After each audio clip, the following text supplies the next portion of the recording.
told you in past videos, we get ready for Sunday in our house. Even though we won't be going to church, we still get ready by making meals, doing showers and all of that. So that has been a long day, especially when the 7-year-old was having issues. And what else happened? I've had a headache all day, so that makes a change. I was outside playing with the kids, and we found a little garter snake. He was probably maybe 2 feet long, but longer than my forearm. Little tiny guy, little cute little fella. And we got some pictures and some video of the girls with the snake. Samuel was not that big excited with the snake. He says Hudson said it slipped in my bush where he was outside. Yeah, it's really nice out there today. For us, it's a gorgeous, sunshiny day, even though there's maybe as much as 3 to 6 inches of snow coming in tomorrow night. It's warm in Norway, too, what I said. Lila? How do you say it? Lay or lie? Lay or lie. It's a beautiful name. I would say Layla. Different people say it differently. Before. Well, it's also, she's from Norway. Maybe they say it different in Norway. Maybe they say Marty. I don't know. Pretty sure they are. Okay, maybe we should go on next. So, look. Suddenly we got sound on our end. I was just checking to make sure that it's still working here. Okay, so today we're going to tell you some stories that we've seen of God's provision along our crazy lives. So, little backstory on us. Oh, that's really cool. Okay, first, crazy God's provision. Mark just wrote, we have been debt-free for 11 years. 11 years. So it was April 21st, 2009. We were in California. We had just moved into our camper with 3 kids and a baby on the way. And then that was Joshua, who passed away at birth. But we were living out in California, and we had put our house up for sale. And we knew that God was going to provide for our needs. And one of the ways God provided for our needs was to sell our house. When the house sold, we were really interesting. It was the housing crash. Dumpy little house. It was a double-wide trailer that was not in good condition. We had done some work to it. I had put some tongue and groove pine on the walls to make it look nicer, and we enjoyed that. So when we decided to move out on the road full-time to serve God in evangelism, working with churches around the country, we had a pickup truck and a little 24-foot fifth-wheel camper with a 6-month pregnant lady and 3 kids. And people thought we were crazy, and we probably were, but that's okay. So we had put the house up for sale when we left in January, early January, I think it was, of 2009. And then... For those who don't know our setup, the baby is laying happily on a bed over there, about just 3 playing feet with that his way, feet. having a good time. So we had put the house up for sale, and we actually were selling it for the same price as we had bought it for 5 years earlier, which, considering the condition of it, wasn't... we were hoping. And we had one person look at it and didn't really make an offer or anything. And then the second lady, it was winter in Maine. I think it was like February when she came to look at it. She pulled up to see the house, and we hadn't had the driveway plowed because we were in California, and we hadn't done anything. The driveway wasn't shoveled, it wasn't plowed. There was no way to really get up to the house that close. So she walked up, trudged through the snowbank, looked in the window, and saw all that tongue and groove pine in the window seat that I had built, and said, I want to buy it, and called her realtor. And while she was standing there on the snowbank, she made a full price offer. And so we ended up selling the house for what we bought it for. After living in it, just a little bit less because we needed the roof. Oh, that's right. We gave a little bit off for a roof repair. A little discount for the roof because it needed it. But that's one way God provided, was to get us out of debt. At that point, we had debt for the house and my pickup truck, which I had used for business before. But then God was very gracious to us, even though we had done some silly things to get into debt. Me buying the truck. She was not for it. That was all me. But we were able to pay off the house and pay off the truck, and we have been debt-free for over 11 years now. So that's God's work of grace, certainly, because our income has never been much. Our average income in the last 18 years of marriage, $23,000 a year, maybe. So definitely all these money-saving tips and cooking and shopping videos, that's all the money we save has allowed us to continue to be out of debt and not have to worry about that anymore. So that's been a huge blessing to us to see God at work. To sell our house when we're 3,000 miles away, when we're not even there. To sell the house for someone who hadn't even looked at the house, really just walked around the outside. So praise God for that. That was really cool to watch.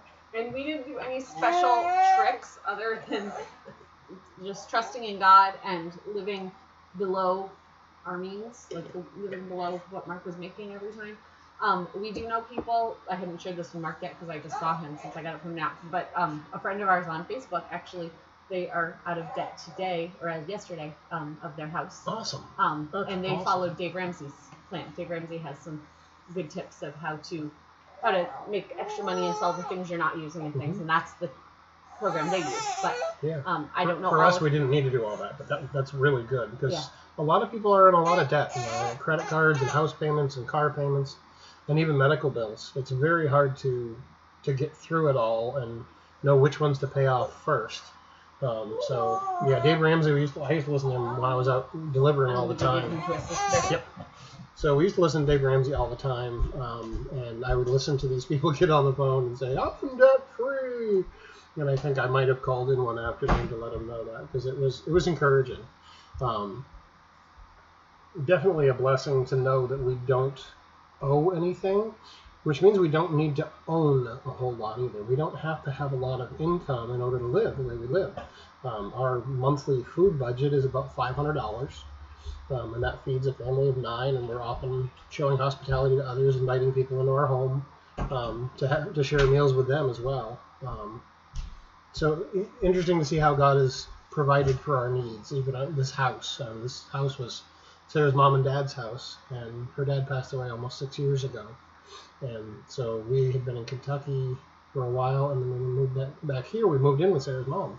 And so we were able to not go into debt with having those kind of things, and eventually just figured out we can pay the taxes and the maintenance, and we take care of the house and those kind of things. We rent this from my mom, but because my money my mom got back from a settlement from my dad's death, she was able to purchase the house.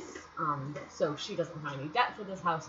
We pay all the stuff that pays the taxes and the electric and all our bills. But it's a fairly small house for a family our size. We have plenty of room, but most people wouldn't rent a house to a family our size that's only this big. It would cost us a lot more because they would require us to have a much bigger house. So we've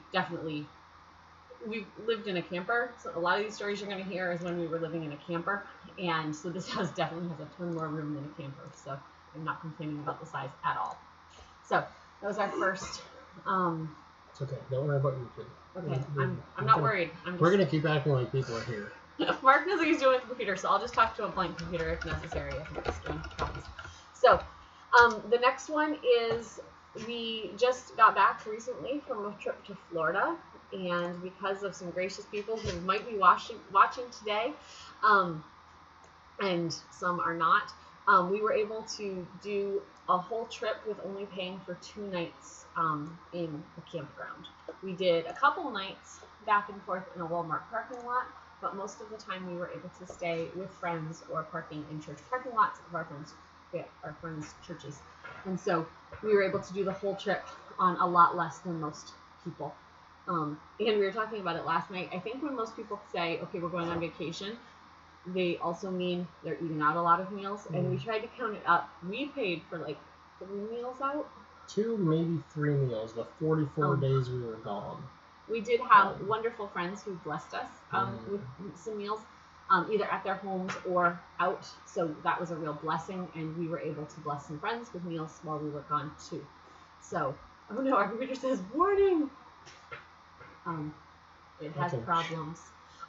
For those on here, I know nothing about computers. Mark came to tell me today what the upload speed was, and I told him he could have told me it was 20 Cheez-Its, and I would have not understood it any better. So he's doing his thing.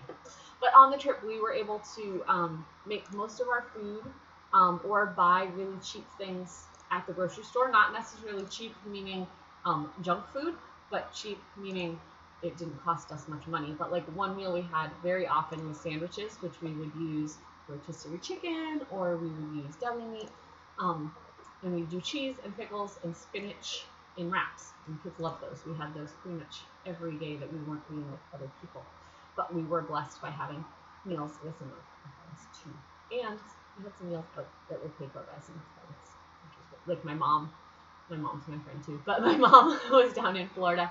For anyone who remembers on our trip that Naomi broke her collarbone, we were with Mom that day. That was our one day in Florida with her. Naomi broke her collarbone, and then Grandma took us out for Chick-fil-A, and that was wonderful. We had friends who took us to Bojangles, which was such.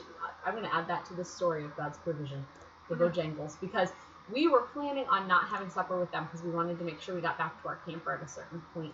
And last minute, the friend said, "Hey, we'd like to treat you guys to Bojangles. It's partway home for you, so it was just going to work that we'd have a little more time to visit closer to home." And we said, "Oh, that'd be fine." Like, kind of felt bad taking that money, of them taking us out. Sorry, I know the end of the story, and that's why I'm smiling so much. So we got to Bojangles, and we're sitting there not thinking anything, and suddenly winds whip up, and it starts pouring rain. And all the phones go off. You have a tornado warning where you... Talk to you. Reception. Reconnection successful, it says. Okay. Oh. It says we're back. We didn't know we were gone.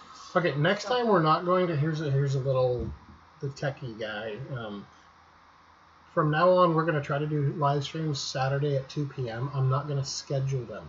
We have 2 other computers that we could be using, but they're not able to use this software that still isn't working very well for us.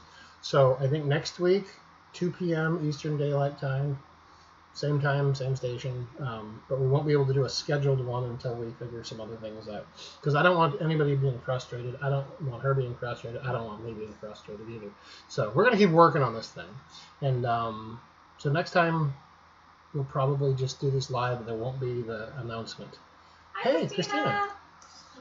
So if you guys are watching us today, we might be working on this live stream thing through the week. So if you get notifications, we're not planning to do another live stream until next Saturday. But if you get a notification that we're on or something, it might just be because we're trying to figure this out and have somebody on the other end watching to see what's going on.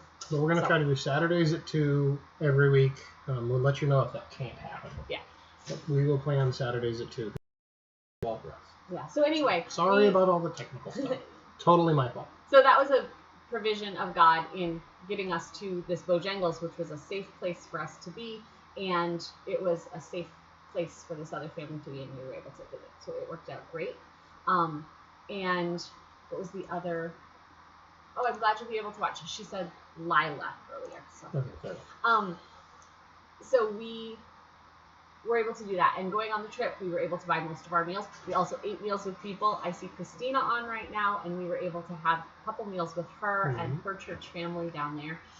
That was wonderful. And some of those meals, the one meal we last minute decided to do together on a day Christina wasn't able to join us. And we did sandwiches. So I pulled all sandwich stuff out of my fridge, which included pickles and spinach and peanut butter and all cream cheese, like just random things. 2 other people pulled that kind of thing out of their fridge, and we had so many sandwiches, but it was such a variety. It was great fun. And that was a last minute, like at 11 o'clock, we all decided we were having lunch together. So everyone had to get together. So which story do I do next? Pick one. This is we really have a lot neat. of food ones. We were so excited to do this live stream because I know some people like to hear about how we run our family and those kind of things. We want to be an encouragement to people, but much more so we want to encourage you to see God's provision and His faithfulness and all these things. And every time we sit and talk about this, we end up with this list of stories, and we can never get through them all because God has just been faithful to us for so many years and so gracious to us. So it's so neat. It's encouraging. Right now we're reading through, we did Genesis, Exodus, Leviticus, and we're in Numbers now. And there's so many times that God shows them His power. And I think it's easy for us to look back and say, well, yeah, they got to see the Red Sea, and yeah, they got to see Moses get the water from the rock. But if you look around, you can see these things happening in your life every day that God's provided. And I think we actually saw more of them when Mark wasn't working and getting a steady paycheck, because that money's from God too. And it's so easy to forget, thinking that we in some way have done work that is deserving of these things. Right. But it's all through God. And when we've had times, I'll share in some of these stories, where we didn't know where the next food was going to come from, and then it would miraculously show up. So God's good. So we're just going to tell some of the stories about food. We've had other things given to us, but one of the stories was we had made friends with somebody we had met online, who lived in our random area, and he wanted.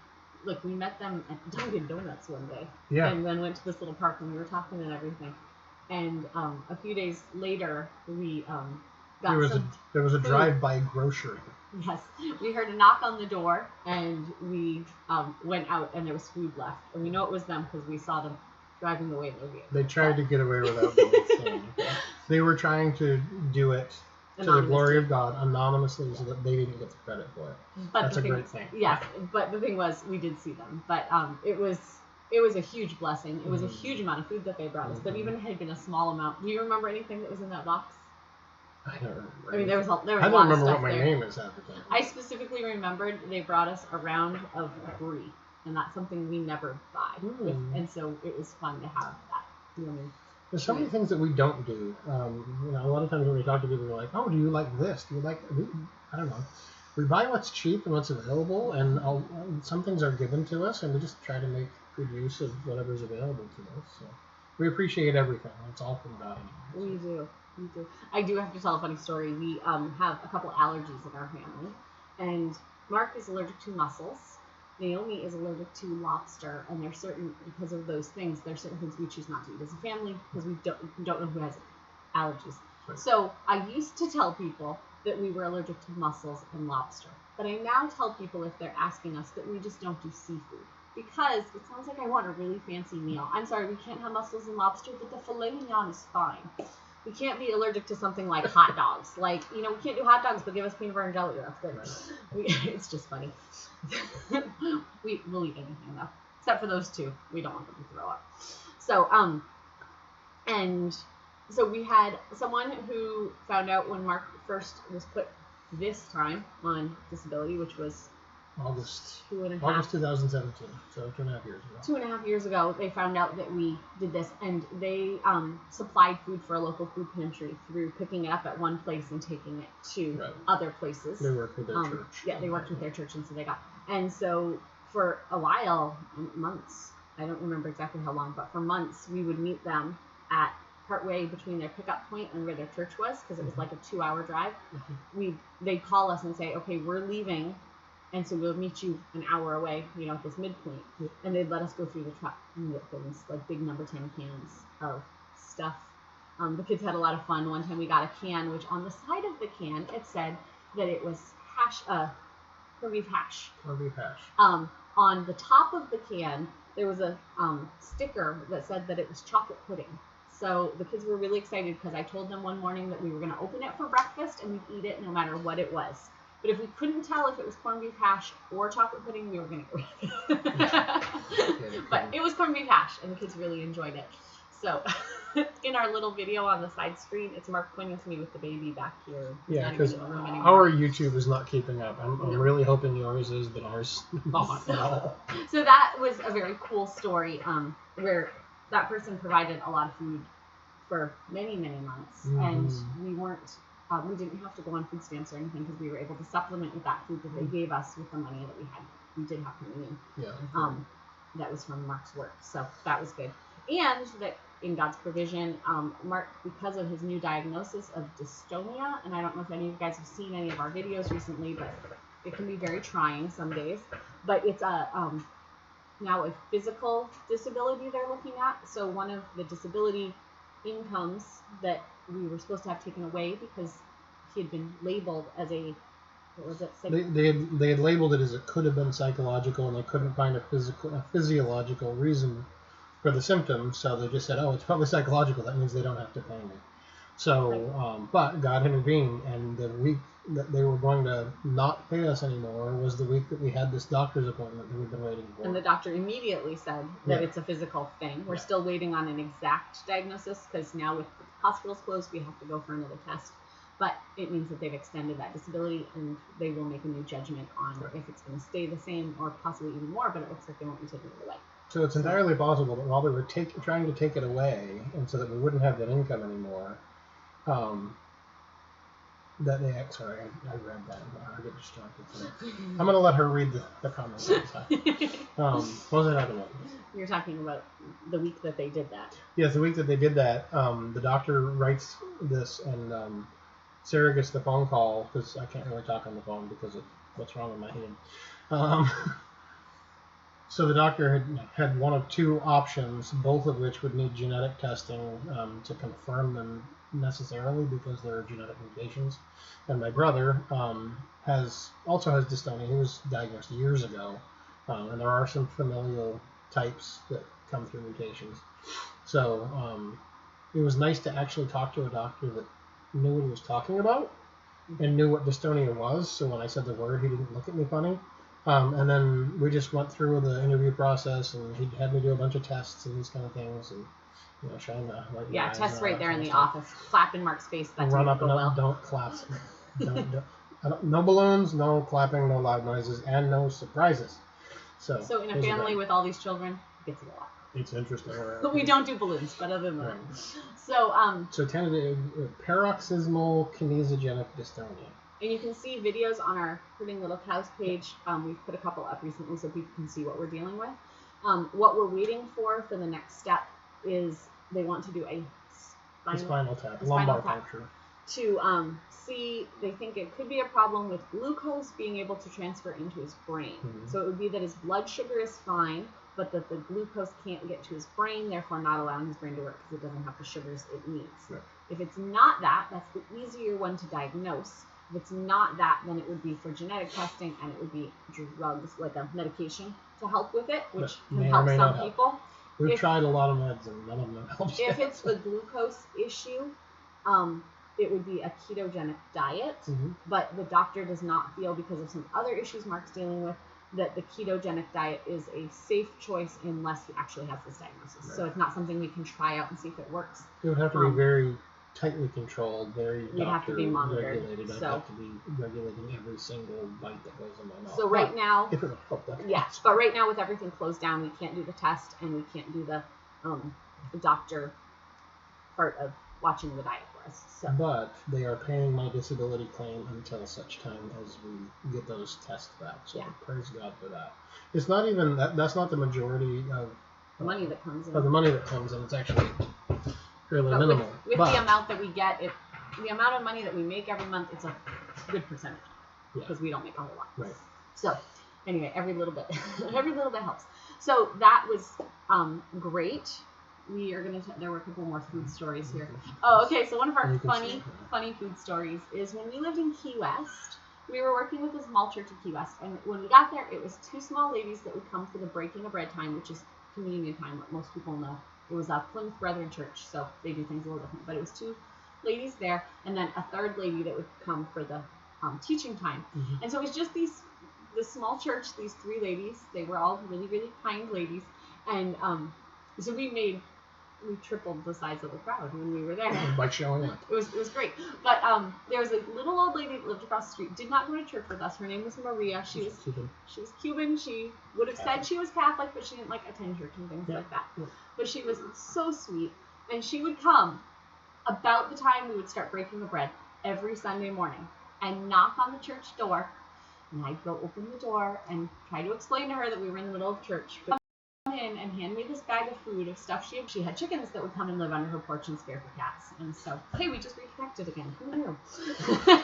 If you missed any of this, I'm sorry. So that was a very, very fun story. We're trying to do more food stories. Okay, corn dogs. Next time I'm skipping the OBS software. We're just going to do this live stream thing with that. Okay, so no bells, no whistles. Corn dogs. We have had twice where we have been down to the last piece of meat in our fridge. Mm-hmm. And we had a choice we had to eat the meat because we had to eat food. I mean, it wasn't extra, lots of other food on the side and no meat. It was pretty much everything was empty. Mm-hmm. And we had choice, 2 different states, people not knowing the story. We had people show up with corn dogs for our freezer. One time, kind of made sense. It was a friend we knew who brought corn dogs for us. The other time, we were staying in a campground, and the camper next to us was an older couple. Their daughter had come to visit one day and saw our Bible verses on the van and thought we didn't have Bible verses in there. No.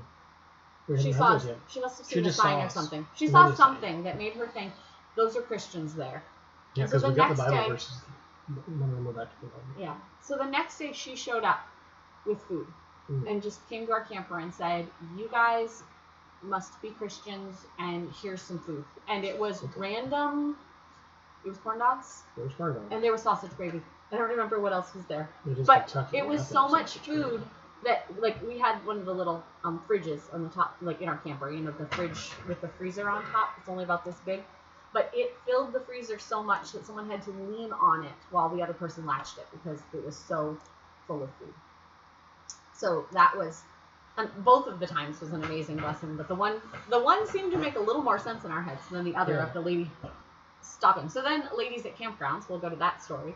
So when we were in Texas, when we first left Maine, our first stop was Ohio to visit family, and then we went down to Texas. And we were staying at this campground, and I was pregnant with our son Joshua. But if anyone knows me when I'm pregnant, I don't show very much. So it wasn't this huge baby bump. Everyone could tell I was pregnant. I have the baby bump. I really don't show very much. I have shown more these last couple pregnancies, but it was my sixth full-term pregnancy before anyone asked me if I was pregnant while I was pregnant, which some women get that, you know, they're 3 months along and it's, oh, when are you due? I never got those questions. So we were at this campground and we had a knock on the door one day and a lady showed up and she just handed us a box full of baby clothes and also some like coloring books and stuff for the kids. And nobody knew who she was. Like, we were told, like, she told us she lived on the other side of the campground, but we were friends with, like, the manager who would go down and see the coffee group. There's a group of people who got together for coffee every morning, so we'd go down and talk to them. So we went and talked to them about this lady because we wanted to thank her for it, and nobody knew who she was. She was a little angel in disguise, because when we described her, nobody knew. And it wasn't a huge campground.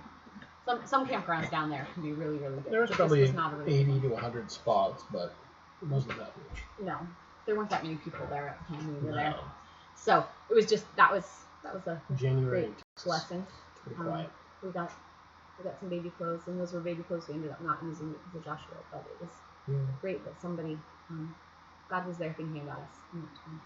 I think we ought to talk about the anonymous random things. Okay. This is the thing, as Layla has said, the kindness comes from God. He's the one that inspires his people to go do these kind. And I'm assuming it's always God's people because we've always seen Christians be very kind and generous. But sometimes we don't know where this stuff comes from.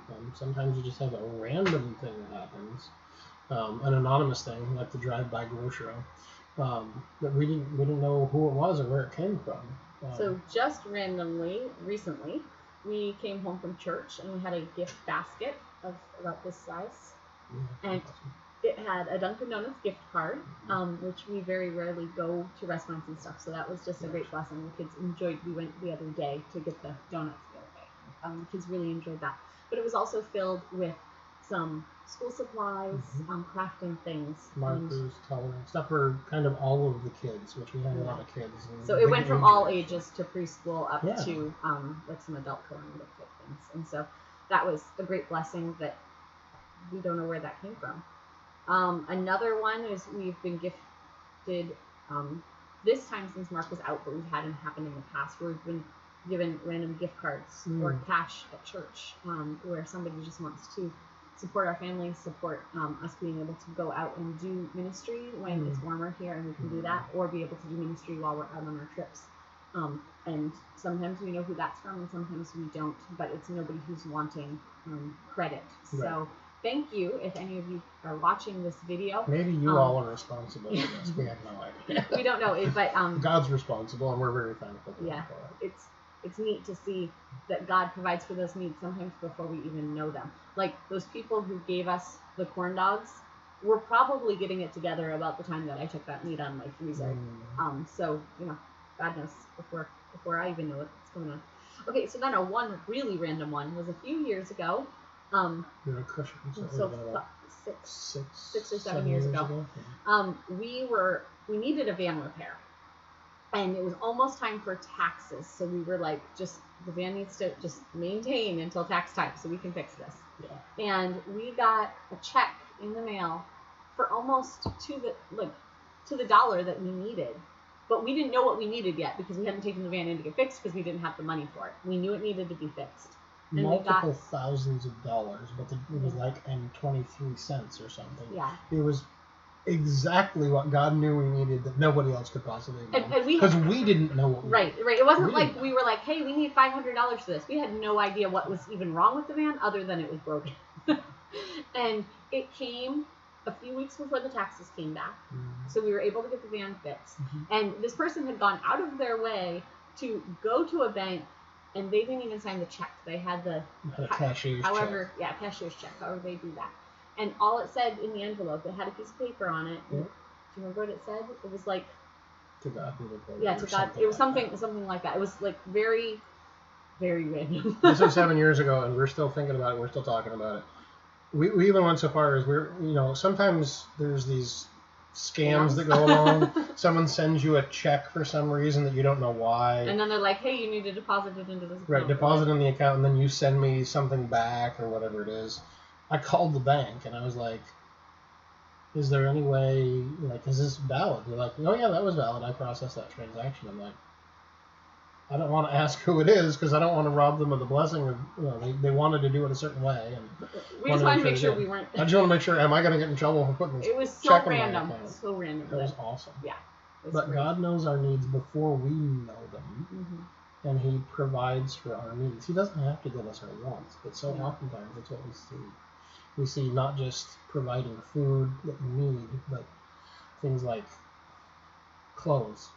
There was a family down in Florida years ago that they were very kind, very gracious. They would take us out to lunch after church or something like that, or invite us over. It was an older couple who had never had children. They ended up adopting a son later in life. Yeah. And also they were very close to the woman's sister. So it was the husband and wife and then her sister. Yeah. And they kind of adopted her. But did they take you guys shopping? Mm-hmm. Took them shopping and bought them some clothes and matching dresses for the girls and little dolls that had matching dresses to the girls' dresses. It was so cool. Yeah, so they took the girls and I shopping and bought them these really pretty dresses with the dolls and the dresses. And then bought all the boys clothes for church. And we were actually talking about it the other day. And how can you bless somebody without making them feel bad for the things that they do have or don't have or whatever? And they never mentioned our clothing. They never were like, well, you should dress up there for church, anything like that. No. But they went out of their way to take us and to buy us things for church. It was very sweet. And they were a very sweet couple. So I forgot, one of the things we forgot to add on there about food was when we were in one state, I don't know, we traveled a lot, so I forget which state it was. But we got, I think it was in Kansas, but someone took us to Sam's Club. Or took our friends to Sam's Club. I was in Kansas. We were traveling with friends. They had their camper, we had our camper. And by this time, they probably had their house. They rented a house for a short time. Yep. But somebody from the church offered to take both of our families to Sam's Club. And it didn't work out for me to be able to go, but I was able to send a list. Mm-hmm. And they bought a lot. I don't know if you know Sam's Club, but you put 5 things in your basket. It's $200. Yeah. So it was going to be a lot anyway. And this friend had been there before us, and she'd already been taken once by this family. So she knew that they actually wanted to buy the things that we wanted. It wasn't I've got this budget. Because sometimes when we want to do something, we still can be seeing if God's really going to give us the means to do it. I don't know, God, I want to provide for this family, but I don't really want to spend over $20, whatever it is. And sometimes that's because God is saying, you've got $20 to be able to do this. But sometimes it's us being a little greedy. God, you've given us so much, and I want to hold on to this. So I can't say that for anyone else. But for this family, they were really wanting us to buy the things that we actually did need and not be looking at the cost of it. So that was fun because at the time we had very little. I mean, not that we have a whole bunch now, but I remember we bought a big bag of chocolate chips that lasted for a long time, but it was something that we hadn't had for a while. So I think also just learning to look at small blessings, and be appreciative of those small things. Because, like, for my kids, that bag of chocolate chips was a huge, huge thing. Like, they thought that was so great, where someone else might be like, okay, it's chocolate chips. Like, right. Not a big deal. But looking at those different things as, wow, this is great. I think in our culture, we have so much, which is great. God has blessed all of us, and that's wonderful. But I think sometimes, because we have so much, we don't appreciate the little things. Yeah, that's true. And, like, there are people who, they're really excited to be able to have a piece of meat because most of their meals are rice and veggies, and it's like a huge thing for them. But most families in America can eat meat 3 meals a day if they want to, and just looking for those things. Yeah. That's what I'm saying. Okay, so some more things. We've had there's multiple there's a lot of vehicle stories. So we'll do the vehicle stories next, and then we'll go to the last thing. Okay. Also, we've been blessed many times with what we've heard called the right hand of fellowship, where you're at church and somebody has some money in their hand that they sneak into your hand while they're giving you a handshake. And God has provided multiple times in that way of, we really needed gas to be able to get through the week, and we didn't say anything, but God knew and was able to. And it's interesting to see how that plays out. We were full-time traveling, working with churches, no income, like we didn't ask for money, we didn't solicit donations or anything like that. Just if God called us to it, then He's going to provide for us.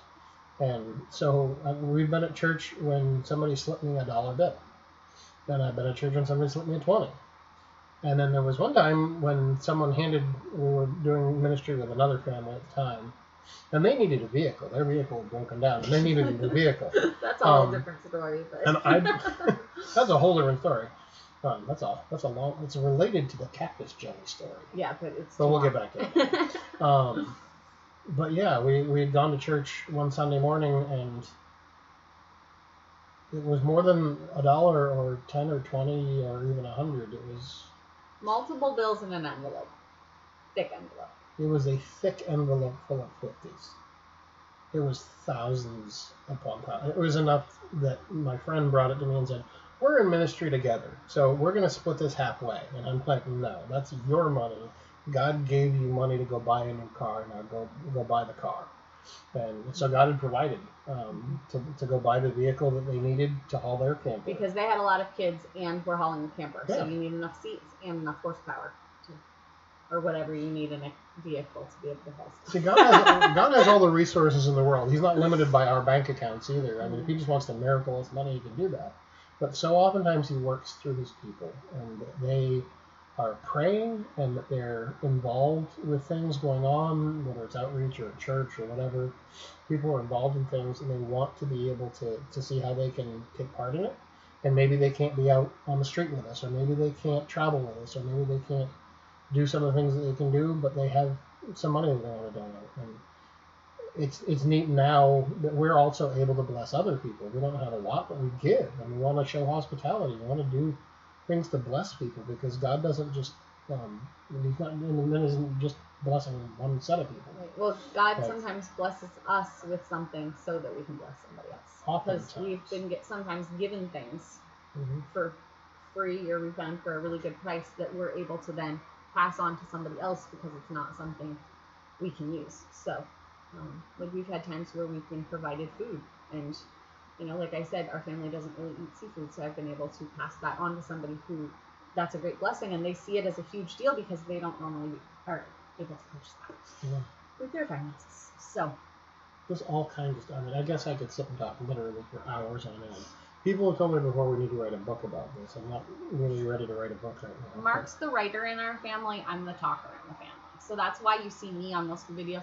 Mark likes to talk, but he has trouble with the camera because he starts looking at what you see. What are we talking about? But I love that you guys comment, because I know somebody's still listening. Yeah. And they're still here. There's a couple people still with us. Oh, there's only 2 people with us.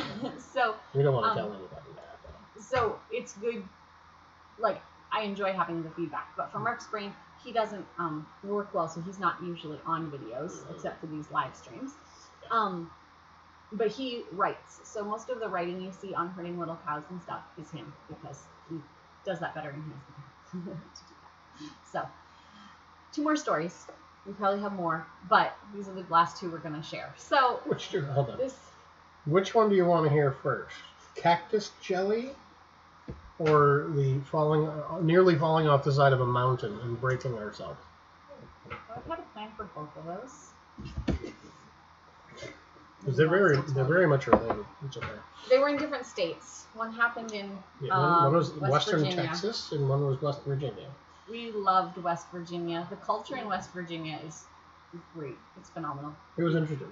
We're in this little coal mining town, Hinton, West Virginia, which incidentally is the world headquarters for Wicca.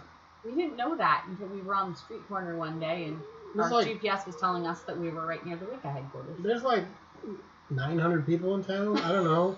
It was crazy. Well, see, we're gonna vote for each. Well, he started the mountain story. All right, I'll tell the mountain story. So we were headed from Christina. Georgia.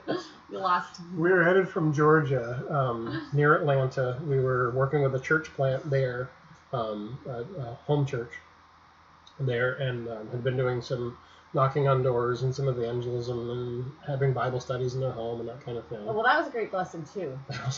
Okay, so there's a lot of. I'm telling you, stories back up to other stories. Okay, so we were with this family in Georgia that was starting a home fellowship and everything. There is a big conference through the Plymouth Brethren, which was the churches we were traveling with at the time, and they had a big conference every year for New Year's. They rented out this place in North Carolina. Mm-hmm. It was beautiful, and this family in Georgia had been gifted with a room and tickets to go to the conference. Mm-hmm. I don't think there was a cost for the conference. I think it was just for the hotel. The conference was free, but the hotel was. So it was in Hilton Head. It wasn't cheap. They were gifted this hotel. Mm. Well, they found out that the hotel was a 3-bedroom, 2-bath condo. It was nice. Yeah, it was very, very nice. And so we had already been spending a lot of time with them, spending some nights in their house because of bad weather and stuff like that. And so they said, would you like to share the hotel with us? So we ended up having all of us in this hotel, and it had a kitchen and a dining room and everything. So her and I were able to spend we didn't spend a lot of money. We actually saved a lot of money. We bought a lot of groceries, and we made these huge meals. If you mix barley with meat, you can make the meat spread further. So like in chili and tacos and stuff like that, use cooked barley, mix it with the meat, and it makes a lot more food. Sarah and Pamela, the queens of frugal and stretching food. We fed so many of us men. We did. We fed so many people. One of her tips is if you're feeding a big group, throw taco meat through the food processor. It makes smaller pieces so people take less when they're on the spoon because they can spread it on their meal more. And put sour cream in a plastic bag and cut off the corner, and then you can spread it on your tacos. So you get the whole thing instead of spoonfuls, which just make globs, and then you make lots of globs. And people use less. It works amazing. So anyway, we made all these meals. You know we met the guy from West Virginia. That's what I'm doing. That's what I'm doing. Okay. Good, because I got lost. So we went to this hotel, stayed for multiple nights, and because we had made all these meals, we didn't have to go out to restaurants to eat.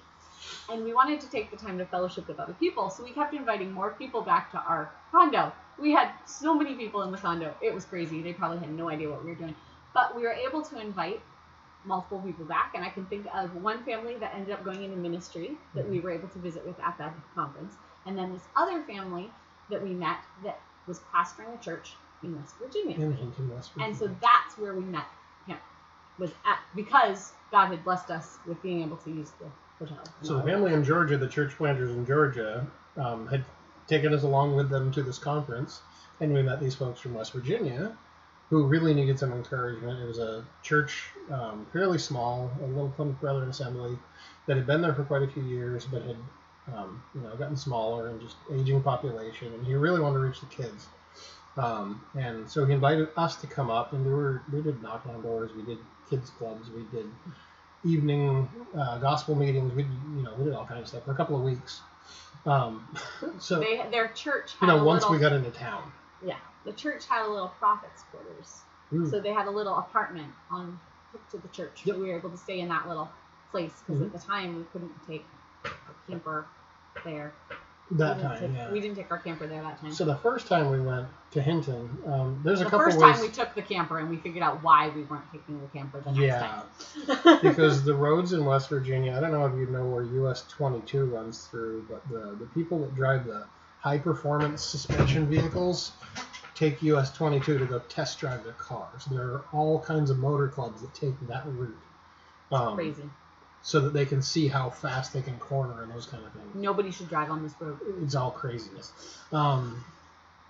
Much worse than anything I ever saw in Kentucky, and we lived on the hills of Kentucky, and out in the middle of nowhere in Kentucky at times. But I don't know if it's as bad if my friend Catherine's watching. I don't know if it's as bad as the snake though, because we did the snake at nighttime, and it was scary enough at nighttime. I don't want to see what the drop off was next to it. That was freaky. That was a totally different story, but it might have been as bad as the snake. So there's this really bad road, US 22, where they take their own little fast cars and go around the corners and that kind of thing. Well, we didn't go that way because we were coming up from Georgia. We'd come up 77, I think it was. Never 77. Trust your GPS. Yeah. So we come up I-77, and 64 goes across. It goes east-west, and 77 goes up. So about the place where those two meet, we were supposed... See if I can do this on the camera. So we were coming up this way, and we needed to get over here. Well, 77 goes up like this, and then 64 goes over here, and then it loops back down to go to that little spot over there. We should have done that. That would have been a good idea. It was like 45 miles, but the GPS was very helpful. It was 10 years ago, so the GPS knew a lot less, and I knew nothing. I trusted the thing. So we don't trust him anymore. Take County Road 26, or whatever it was. Oh, okay, turn on to County Road 26. It's a paved road, 2 lanes. We're thinking we're not that far away. We're like 7 miles from where we're going to park. No problem. So little 2-lane paved road? Sure, no problem. Well, we've got a 12-passenger van hauling a 35-foot travel trailer. So 35-foot camper, 20 feet. So we're rather lengthy. And it starts to narrow down a little, starts to narrow down a little, starts to narrow down a little. About the time I'm thinking, maybe we're on the wrong road. Maybe we should turn around. It turns to dirt and goes to 1 lane. And we haven't passed the driveway in probably 1,000 feet, so backing up didn't seem like a good idea either. And there was a road to the left that the GPS told us to go on. Take a left. And we looked, and it's a sharp dip into a huge mud puddle. It was a 4-wheeler trail. It was a lousy 4-wheeler trail. That's where it told us to go. So we just kept kind of going down Irish Mountain Road. So if you're anywhere near Hinton, West Virginia, if you've ever on Irish Mountain Road, don't take a 12-passenger van and a 35-foot trailer. You know better. Because we got, once it got to dirt, and then we started descending, and we're like, we're only 3 miles away. How much worse could it possibly be? I've driven truck all over this country and hauled this trailer all over the place, and everything was great. No, we probably ought to preface. I got to finish the story, and then we'll go back to how God provided because of that, because that's actually in there. Yeah. So we were headed down this road following a GPS, and it's getting windier and smaller and gravel. We have 2 trucks come up the road. You know, the trucks that it's the truck cab, but then it's like a wooden frame behind it, farm truck type things. It's like a 1981 Toyota pickup truck with a wooden rack body. Drive up, and we asked the guy, so, are we going to make it down? Nope. But you can't go back up either, so you might want to have a little prayer meeting here, which is what we did. There's no place to pull over here. There's no driveways. There's no nothing. Nothing except to go down. The truck did get around us by running over a few small saplings and rocks to get where he was going, to get past us. So we continued on, and we come to one of those wonderful little jackknife kind of hairpin turn, like you're driving around like that. You can stand on the side of the road and look like straight down. It's only about 30 feet down. You're just looking down about 30 feet. Those things bend in the middle. You got a van and a trailer. It does bend in the middle. That works. But it was rough. There was not enough room to do it safely, so I had to hug the outside of the corner and then take the turn. Was it 3 times we stopped? Yeah. We stopped multiple times to get out, park the van. In the middle of the road, because there's nowhere else to go. Who's going anywhere? And then walk down around the corner and That rock's not too big. I probably won't scrape that. These little pine trees, we can knock those down. Those will be fine. We'll get up on the side. So we always made it around the corner. But the one... We had 2 times where we discussed, do we leave this here and walk the rest of the way and hire a tow truck to get us the rest of the way down? Because we didn't know we could safely do it. Yeah. But we did it. God is good. The one turn was a little hairier than others, the hairpin turn. We took around the corner, and it was a left-hand, real sharp, long left-hand turn.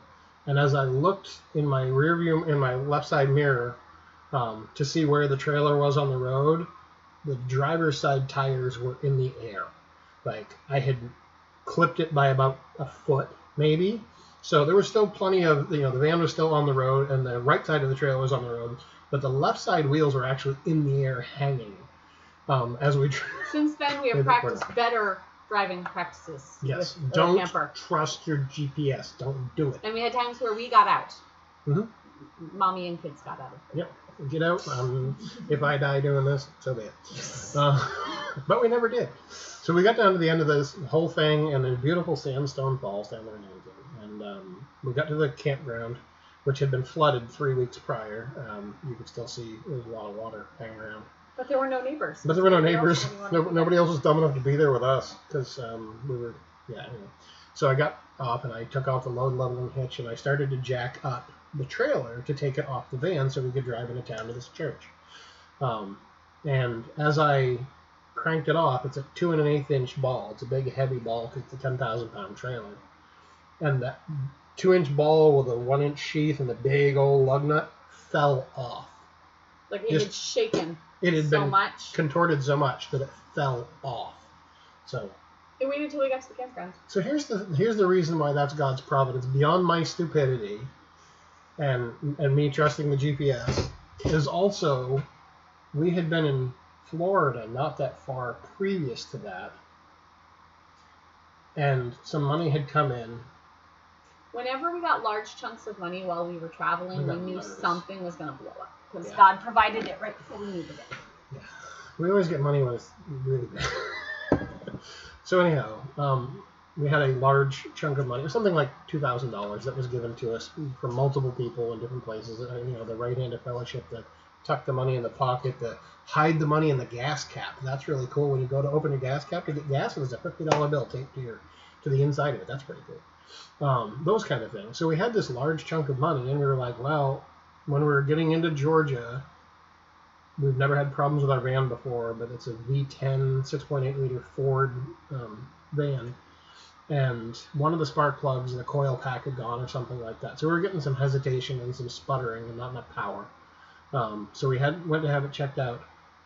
That coil pack, 2 coil packs and 2 spark plugs, and the labor was like $600 in labor because the V10, you can't get to the spark plugs, these 2 that went. Sorry. Which is probably why they hadn't changed them previously. But anyhow, so that was like $950 to get 2 spark plugs and coil packs changed, which is ridiculous. So then we said, well, this RV place nearby, while we were there in town for a couple of days, had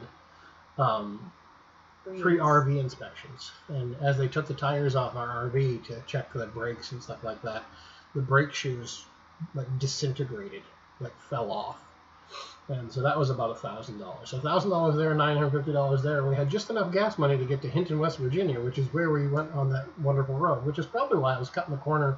I was looking to save gas. I'll make that my excuse. Is that a good one? Yeah. Okay. Okay. That'll be my excuse then. So God provided the money, the safety, the overcoming my ignorance, all that kind of stuff. God does some cool stuff. That was good. So that was that story. I'm sure we could add more to that. But and every time we talked to people then after that, they would ask how we came in, and we would tell them we came in on Irish Mountain Road, and they would just laugh at us. Yeah, when the locals who live on a bunch of mountains laugh at you, which Christina, when we were gonna pull into Nick's, back in January when we first met all of you guys down there.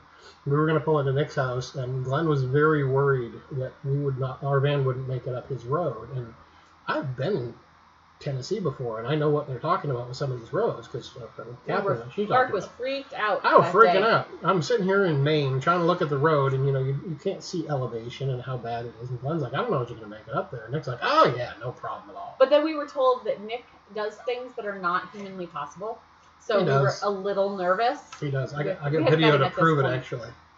So we were very nervous and very excited when we saw Nick standing at the end of the driveway. We were like, oh, that was it? Oh, that wasn't too bad. Praise God. We were able to do it good. They have a great place to park. We'll be back to visit. If they'll put us. I think they'll let us go. So, last story.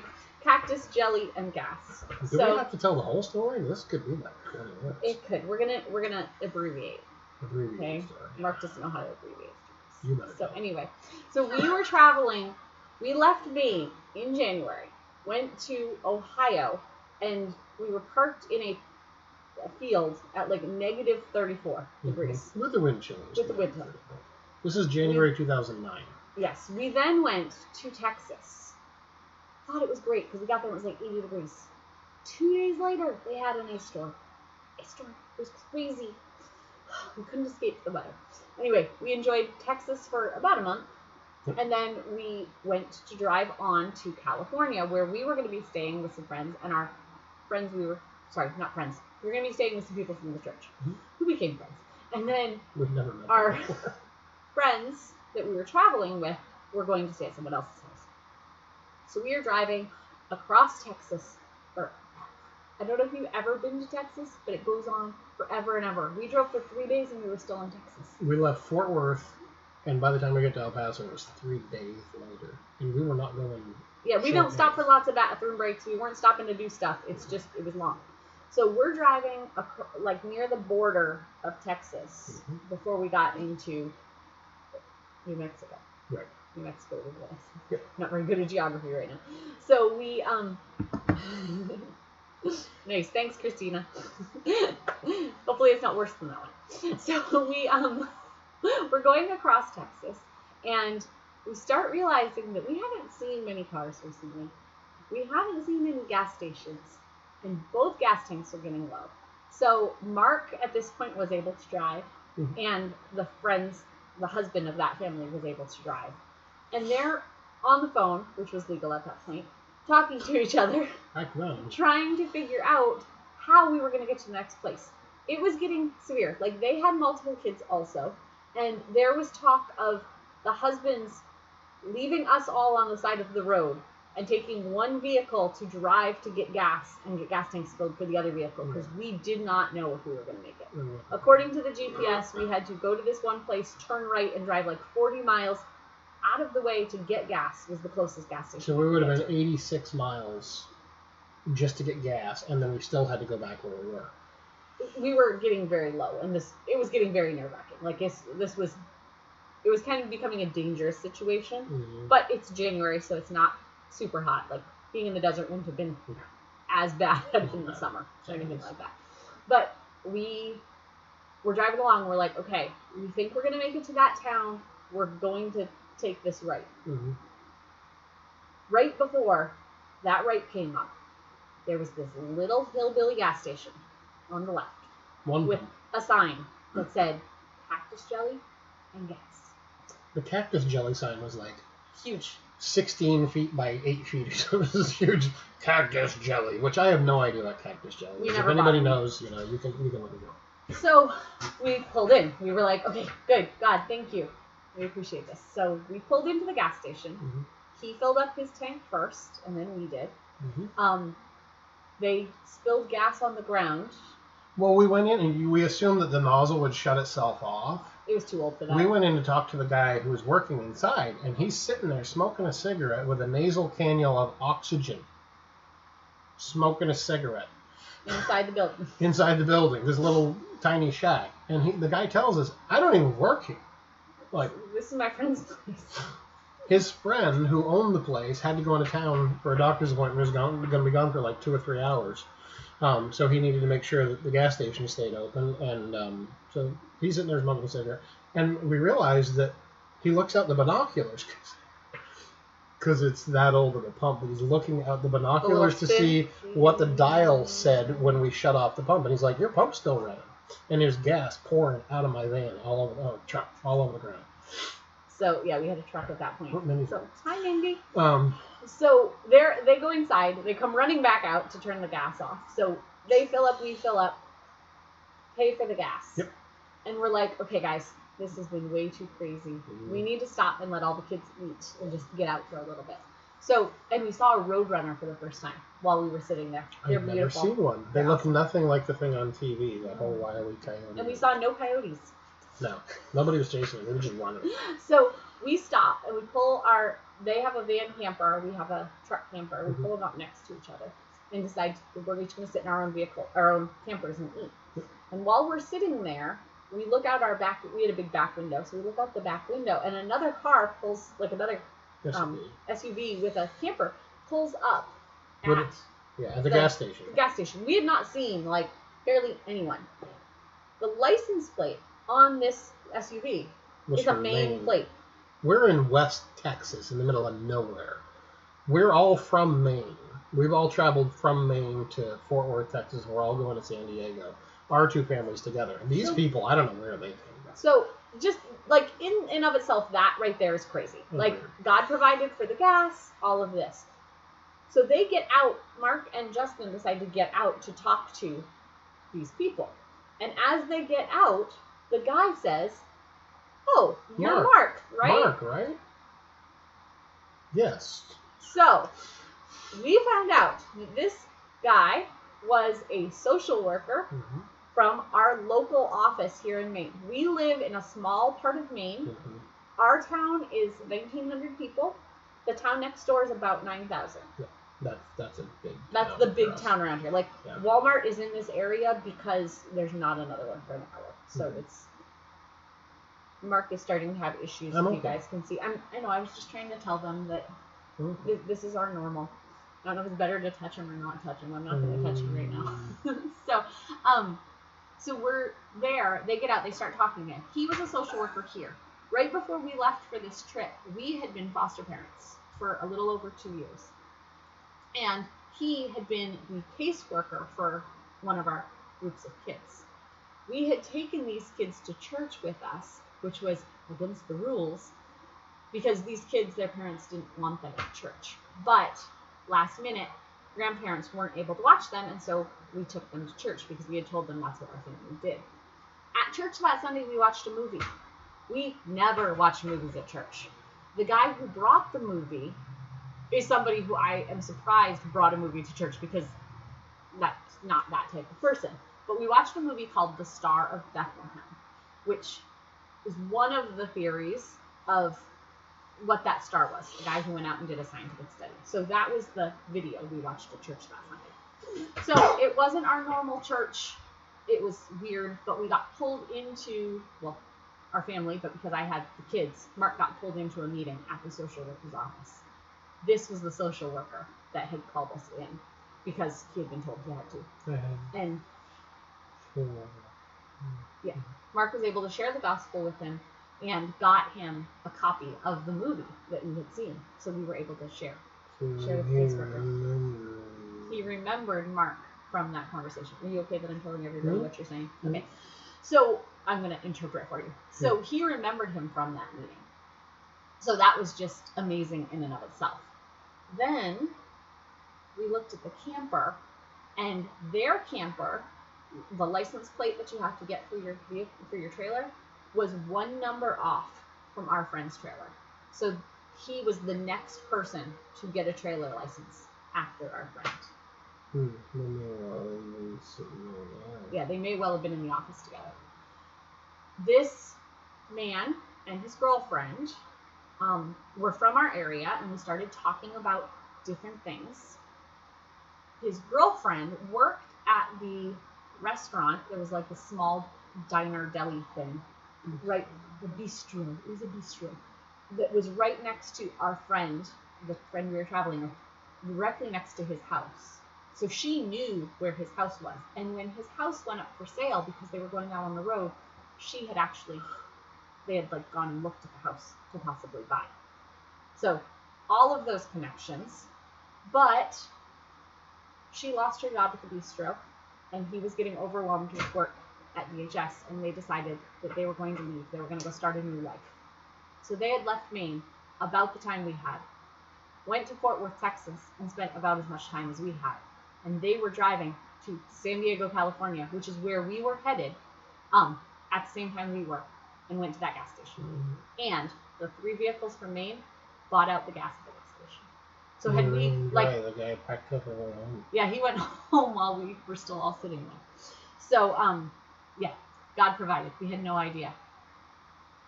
Hey, Sophie, I know you've heard that story. It's crazy. We actually wrote it down because we were like, if we don't write this down, nobody's going to believe this story. It sounds like it's made up because there were so many connections there. But it was wonderful. It was fun, and a story that we can always tell. Mm-hmm. So when we left there, we kept driving, and the friend's vehicle broke down in Arizona, or right in the start of... as we were getting into California, going up the hill, lost his transmission. We had to pull over. When you're traveling across state lines, sometimes you get people that come in and want to investigate your vehicle to make sure you're not taking anything in. Check your produce. So we were driving from Texas to California. Our friends were told they couldn't take in their apples unless they were eating them. So they handed apples out to all their kids, and they all took bites, and they got to keep their apples. But they were told they couldn't keep their apples because they were from Washington. When they got back to our vehicle, they told us that we could keep our apples because they were from Washington. Don't know what that means. I think they were making fruit salad. Yeah, maybe making fruit salad in the back. And then they got into our camper and they took our grapefruit because we had Texas grapefruit, and you can't take those to California. Yeah. And the next week, we went to the local produce market, and they were selling Texas grapefruit. So I probably bought my own grapefruit back. Unless it went into their fruit salad. No, I don't know. I know they have a lot of work to do, and I don't know exactly how they decide those things. It was just funny because the two of us traveling together. When you're traveling with a camper, they want to go into your camper and see the food that you're bringing. Mm-hmm. And they also, I know you can't bring in Mexican candy or something. I don't know. There's all kinds of things. So those are our stories today, right? Did you have any more stories? Mark's had a rough day. So hopefully my headache will go away and we can have a better day. Oh, so I told you our day wasn't going well. I woke up, I've had a knot in my shoulder, neck area for the past 2 days. Like yesterday, I guess I was walking funny because people kept asking me if my neck hurt here at home. We weren't anywhere else. And so I already had that this morning along with the headache that came on. We told you guys Josiah was having trouble. I went to lay down to take a nap, and I moved the baby and realized he had leaked out of his diaper. If you don't have a baby, you don't know how this works, but babies are masters at getting poop in places it shouldn't get. And they can have no poop in their diaper, and the whole outside of them is covered with poop. I don't know even how it happens. It's a miracle of God. I don't, they are miracle poopers. I don't even know how this works. Water into wine and poop. Poop everywhere. So I went to lay down with the baby and realized he had poop everywhere. And had pooped all over my blankets and my sheets on my bed. There was just so much poop. So before I took a nap, I had to go clean him up and take everything off my bed. So that's how our day has gone. So hopefully you guys have had a more enjoyable day than that. But even in the midst of that, I've got extra snuggle time with Josiah because he hasn't been feeling well. Mark got a chance to go out with the kids while I took a nap. What? Oh, you want to snuggle with me? Sorry. We'll snuggle later. And then he got to go out and play with the kids, and they got to find the snake. And we had a good Bible time this morning. So lots of good going on. Oh yeah, he walked on our pond, which was full the other day. Looks like someone pulled the plug, and there's no water in there. I walked across on that. Yeah. Calmly.